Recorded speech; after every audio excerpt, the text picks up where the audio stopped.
Today I will be presenting the Google paper from 2021, Pushing the Limits of Non-Autoregressive Speech Recognition. So basically the main concept of this paper is converting audio into text. So taking audio signal, like a recording, and converting it somehow. But the main part is the non-autoregressive part. That's the difference of the normal speech recognition, which is kind of non-recursive. It is parallel.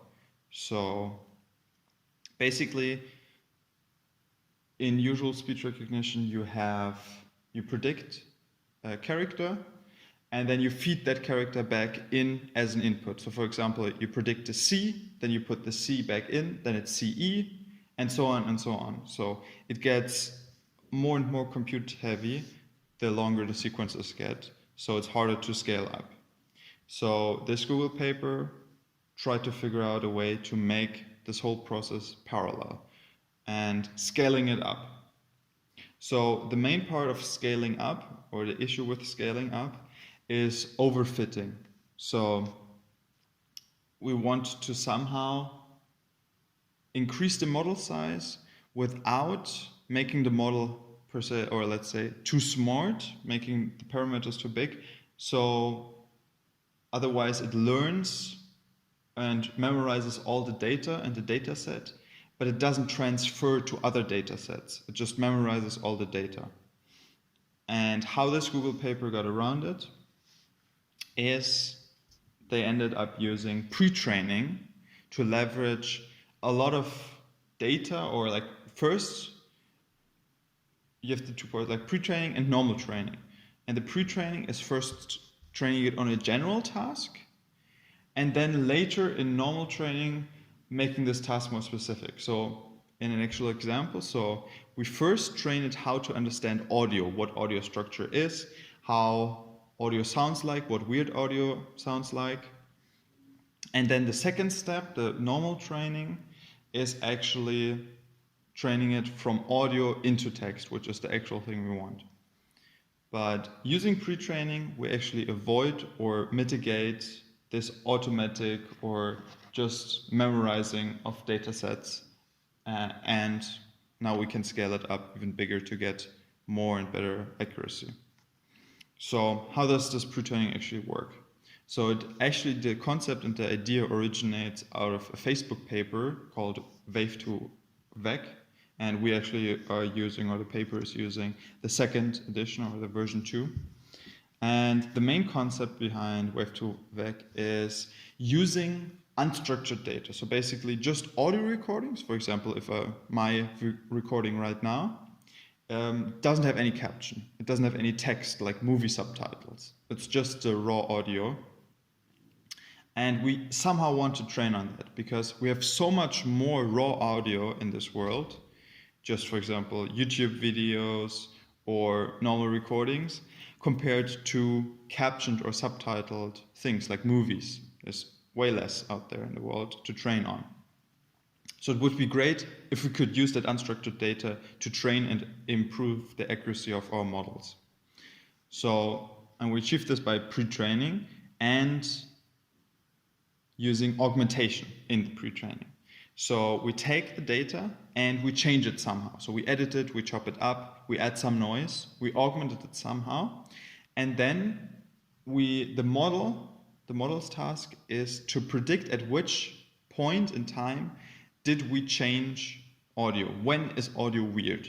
So for example, it hears a normal audio like hello, and then in audio, and then it should kind of say, where's the weird part?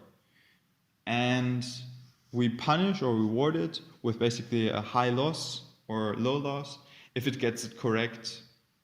So it basically has to predict for each timestamp, for each second, was this audio edited or not? And then it basically gets a low loss, or it gets rewarded basically by a low loss if it gets that correct for each second. And that's how it learns to understand audio and what audio actually is, how it's structured, what normal audio sounds like, what weird audio sounds like, what audio should sound like in speech. So that's the first model. So we get a trained model after the step with weights which can now predict, is this audio weird or not? And at which time stamp, or like at what time. And now we can use that model as a base, as something we can use and change a bit, but we transfer the learning, we transfer the understanding. So it's not like we start from scratch, but we're just augmenting or changing the model by training it on another task. We change the loss function, the goal, we change the goal, and train it. Now the models that the model file, we train it again on a new task. So in the normal training, we take an audio file and we convert it into a spectrogram, so an image. And we do that so it can be put into a CNN, a convolutional neural network. And this is basically, the concept of that is just, it's a module to compress images into meaning. So image to meaning, that is what a CNN does. And so first, we convert the audio into like a frequency image, so showing how much energy and how much frequency is actually displayed or activated at a certain time frame. We compress that into meaning, and this meaning gets input into a transformer, so a ChatGPT-like language model, which takes the input meaning and outputs text. And this text, because we're using parallel computing, for parallel, each input is one output, input to output. So, but for audio, we have so many more frequencies, like thousands of frequencies for each second, which all are one input. And then that needs to somehow convert into like one character, which is way too few, and we would need somehow to compress it. But so we can use actually the parallel architecture. We still predict for each input one output, and then we compress it after the fact. So what we do here is we, for example, for each frequency we get a character. So H, H, H, H, H, E, E, E, E, E. And then basically what the CTC decoder at the end does, it takes those multiple characters and basically just repeats all the repeating characters to just get characters that are kind of unique in their respect. So for example, if you have H followed by E, then you just take HE, but then if you have an E again, you remove that second E until you find either a space character or a different character from that one.